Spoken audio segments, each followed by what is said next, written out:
இந்தியாவில் சைபர் மோசடிகளை தடுக்கும் நோக்கில் ஒரு தனிநபர் வைத்திருக்கக்கூடிய சிம் கார்டுகளின் எண்ணிக்கைக்கு மத்திய அரசு புதிய கட்டுப்பாடுகளை விதித்துள்ளது.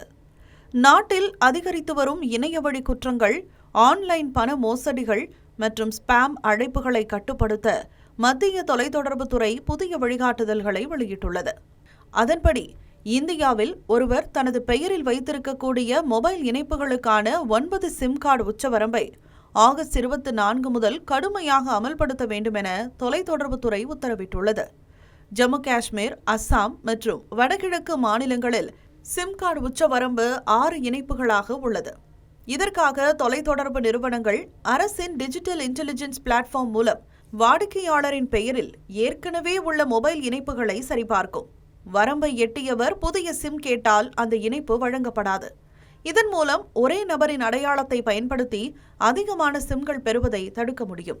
வரம்பிற்கு மீறி சிம் கார்டுகளை வைத்திருப்போருக்கு அபராதம் விதிக்கப்படுவதோடு போலி சிம் விநியோகஸ்தர்கள் மீதும் கடுமையான சட்ட நடவடிக்கை எடுக்கப்படும் என மத்திய அரசு எச்சரித்துள்ளது.